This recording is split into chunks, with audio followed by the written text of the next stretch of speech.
Խարդախության վերաբերյալ առաջին ահազանգը համայնքային ոստիկանության Շենգավիթի բաժնում ստացվեց հոկտեմբերի 19-ին ժամը 18:20-ին։ 26-ամյա քաղաքացին հայտնեց, որ խաղային համակարգիչ վաճառելու վերաբերյալ հայտարարություն է տեղադրել համացանցում եւ նախորդ երեկոյան իրեն է զանգահարել մի երիտասարդ։ Պայմանավորվել են հանդիպել հոկտեմբերի 19-ին ժամը 16-ին Մանանդյան փողոցում։ Հանդիպել են բանակցել, սակայն մի պահի երիտասարդը առանց վճարելու աննկատ հեռացել է տանելով խաղային համակարգիչը։ Նման հաջորդ հաղորդումը ստացվեց մոտ 2 ժամ անց 16-ամյա տղայի հետ կատարվել էր գրեթե նույնը։ Դարձյալ մի երիտասարդի հետ պայմանավորվել էին այս անգամ հանդիպել Տարոնցու փողոցում։ Այս անգամ էլ իբրև գնորդ ներկայացած երիտասարդը հարմար պահի աննկատ հեռացել էր տանելով խաղային համակարգիչը։ Շենգավիթի համայնքային ոստիկանների ձեռնարկած միջոցառումներն արդյունք տվին հոկտեմբերի 22-ին ժամը 15:25-ին մայրաքաղաքի Տարոնցու փողոցում հիշյալ խարդախությունները կատարելու կասկածանքով ձերբակալվեցին եւ բաժին տեղափոխվեցին 27-ամյա եւ 29-ամյա երկու երիտասարդներ, մեկը Գեղարքունիքի մարզի, մյուսը Արմավիր քաղաքի բնակիչ։ Ըստ 27-ամյա երիտասարդի երկու խարդախությունն էլ կատարել է ինքը։ Ձեռնարկվում են միջոցառումներ հափշտակված համակարգիչները հայտնաբերելու ուղղությամբ, հանգամանքները պարզվում են։ Ծանուցում ենթադրյալ հանցանքի մեջ կասկածվողը կամ մեղադրվողը համարվում է անմեղ, քանի դեռ նրա մեղավորությունը ապացուցված չէ Հայաստանի Հանրապետության քրեական դատավարության օրենսգրքով սահմանված կարգով, դատարանի օրինական ուժի մեջ մտած դատավճռով։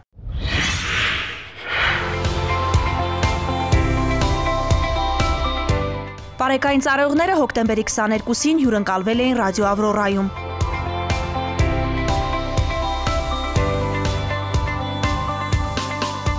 Հաղորդակցման հմտությունների կատարելագործման ուղղված հերթական ոչ ֆորմալ հանդիպման բանախոսը ներքին գործերի նախարարի մամուլի քարտուղար, ներքին գործերի նախարարության հանրային հաղորդակցության եւ իրազեկման վարչության պետ Նարեկ Սարգսյանն էր։ Խոսելով բարեկային ծառայող քաղաքացի արդյունավետ հաղորդակցման մեթոդների մասին, բանախոսը նշել է, որ դրական օրինակների հանրայնացումն ամրապնդում է համակարգի հանդեպ վստահությունը եւ խթանում ծառայողների մասնագիտական աճը։ Բարեկները կիսվել են կոնֆլիկտային իրավիճակներում վարքագծի դրսևորումներին արձագանքելու փորձով, քննարկել հաղորդակցության հիմնական հրավերներն ու դրանք հաղթահարելու ուղիները։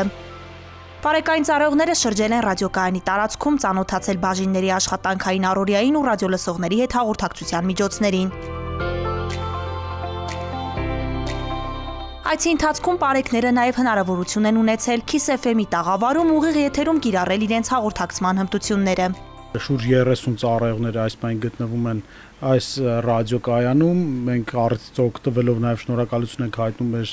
լավագույն գործընկերներից Ռադիո Ավրորային, Kiss FM-ին մեզ հյուրընկալելու համար։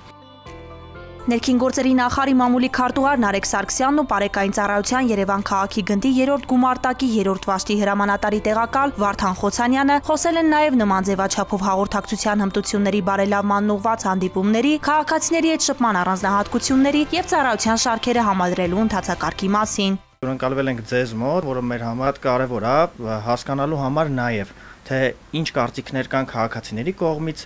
մեր ծառայության վերաբերյալ ինչ առաջարկներ կան։ Շարունակելով շրջայցը բարեկային ծառայողները եղել են նաև Ռադիո Ավրորայի տաղավարում, ծանոթացել հաղորդավարների աշխատանքին։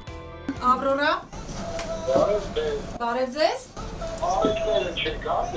Բարեկներն եկան։ Քաղաքացին ողջունել է բարեկներին եւ ներկայացրել առաջարկ ճանապարհային երթևեկության փոփոխության վերաբերյալ։ Ուղիղ եթերում բարեկային ծառայողի մասնակցությամբ ակտիվ քննարկում է տեղի ունեցել նաև Ռադիո Ավրորայի տաղավարում։ Ես շնորհակալություն եմ հայտնում ձեզ նման հնարավորություն ընձեռելու համար բարեկային ծառայության աշխատակիցներին, ողջունում եմ մեզ բոլոր լսողներին։ Նարեկ Սարգսյանը խոսել է բարեկային ծառայող քաղաքացի հաղորդակցության, տեղեկությունների ստացման եւ համապատասխան ծառայություններին փոխանցելու, ինչպես նաեւ քաղաքացիների արձագանքի մասին։ Ցանկացած հարց, ցանկացած բարձրացրած խնդիր, նաեւ շնորհակալություն, մենք շնորհակալության արագ արձագանքում ենք։ Ուղիղ եթերի ընթացքում ռադիոլսողները բազմաթիվ հաղորդագրություններ են հղել բարեկային ծառայողներին։ Իմ մեքենայի մարտկոցը խափանվեց հենց կամրջի վրա։ Նրանք օգնեցին, որ մեքենան երթևեկելի գոտուց հանենք։ Խնդրում եմ եթերից իմ շնորհակալությունը հայտնել նրանց։ Շնորհակալ եմ նաև ձեզ։ Այս հանդիպումը բարեկային ծառայողների համար լավ հնարավորություն էր պատկերացնելու ուղիղ եթերում հաղորդակցության ամբողջական շղթան, ինչն ավելի արդյունավետ կդարձնի քաղաքացիների հետ անմիջական շփումը։ Անչափահասների շրջանում հանցավորության մակարդակի նվազեցումը ներքին գործերի նախարարության առաջնահերթություններից է։ Մասնավորապես ուշադրության կենտրոնում են կտրող ծակող առարկաներով կատարվող հանցագործությունների նախականխումն ու կանխարգելումը։ Այս հանցատեսակների համար օրենսդրությամբ հստակ սահմանված են արգելքներ եւ իրավական պատասխանատվություն։ Երեխայի իրավունքների մասին օրենքն արգելում է երեխային ներգրավել արտաքին տեսքով կամ կառուցվածքով սառը զենքի նմանվող եւ արտադրական, կենցաղային, տնտեսական, ուսումնական, մշակութային կամ դեկորատիվ նշանակություն ունեցող առարկաների, սարքերի կամ գործիքների վաճառքին։ Առևտրի եւ ծառայությունների մասին օրենքն արգելում է արտաքին տեսքով կամ կառուցվածքով սառը զենքի նմանվող եւ արտադրական, կենցաղային, տնտեսական, ուսումնական, մշակութային կամ դեկորատիվ նշանակություն ունեցող առարկաների, սարքերի կամ գործիքների վաճառքը 18 տարին չլրացած անձանց։ Վարչական իրավախախտումների վերաբերյալ օրենսգրքի համաձայն արտաքին տեսքով եւ կառուցվածքով սառը զենքի նմանվող եւ արտադրական, կենցաղային, տնտեսական, ուսումնական, մշակութային կամ դեկորատիվ նշանակություն ունեցող առարկաներ, սարքեր կամ գործիքներ 18 տարին չլրացած անձանց վաճառելու դեպքում վաճառողը կտուգանվի սահմանված նվազագույն աշխատավարձի 100-ապատիկի չափով։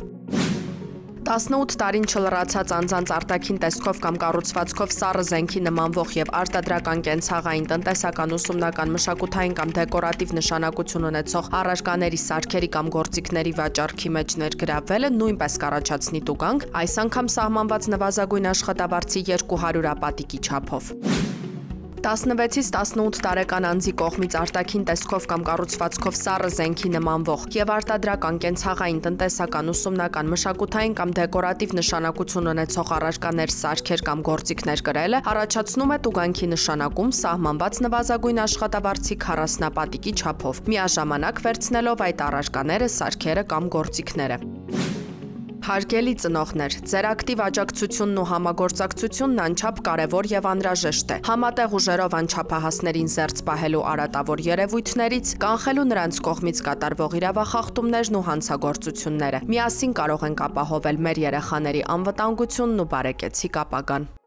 Համայնքային ոստիկանության գործունեության հիմքում բնակչության հետ ակտիվ համագործակցությունն է։ Համայնքային ոստիկանությունն ունի 57 տարածքային բաժին, 12-ը Երևանում, 45-ը մարզերում։ Յուրաքանչյուր բաժնի կողմից սպասարկվող վարչական տարածքն իր հերթին բաժանված է մինչև 7500 բնակչություն ունեցող տեղամասերի։ Համայնքային ոստիկանության գործառույթներն են ոչ մեծ եւ միջին ծանրության հանցագործությունների բացահայտումը, ընտանեկան բռնության, ինչպես նաեւ անչափահասների կողմից կատարվող հանցագործությունների եւ իրավախախտումների կանխումը։ Համայնքային ոստիկանության գործունեության հիմնական սկզբունքներն են սպասարկվող տարածքի առանձնահատկությունների իմացությունը, բնակիչների խնդիրների իմացությունը, կարիքների գնահատումը եւ դրանց արձագանքումը, բնակիչների համախմբումը հանրային անվտանգության մակարդակի բարձրացման շուրջ, հասարակական կարգն ու անվտանգությունը ապահովելու, հանցագործություններն ու իրավախախտումները կանխելու գործում բնակչության ներուժի օգտագործումը, հանրային պատասխանատվություն ու վերահսկողությունը եւ գործունեության թափանցիկությունը։ Ոստիկանության հանդեպ համայնքի վստահությունը կարևոր նախադրյալ է արդյունավետ համագործակցության եւ իրավակարգի կայունության համար։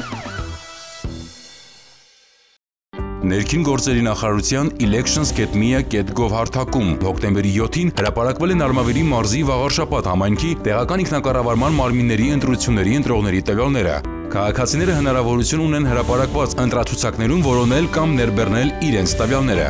Նոյեմբերի 16-ին կայանալիք ընտրություններին Արմավիրի մարզի Վաղարշապատ համայնքում ընտրելու իրավունք ունեցող անձինք իրենց տվյալներին կարող են ծանոթանալ ներքին գործերի նախարարության պաշտոնական կայքի ընտրություններ բաժնում կամ կենտրոնական ընտրական հանձնաժողովի թիմ 16-11-25 ընտրողների ռեգիստր եւ ընտրողների ցուցակներ բաժիններում։ Կենտրոնական ընտրական հանձնաժողովի թիմ ընտրողների ռեգիստրի որոնմամբ հնարավոր է քարտեզի վրա տեսնել տեղամասային կենտրոնի հասցեն։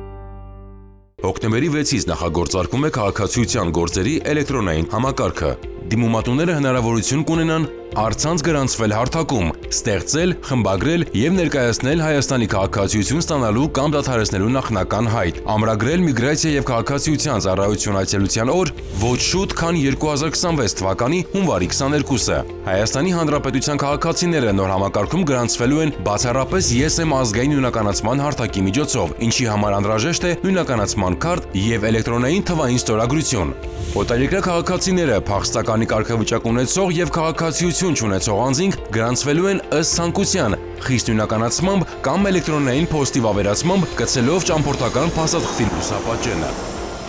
Նախնական հայտի ներկայացումից հետո անհրաժեշտ է կատարել պետական տուրքի վճարում ոչ ուշ, քան ընտրված այցելության օրվանից 10 օր առաջ։ Վճարումը չկատարելու դեպքում ամրագրած օրը չեղարկվում է։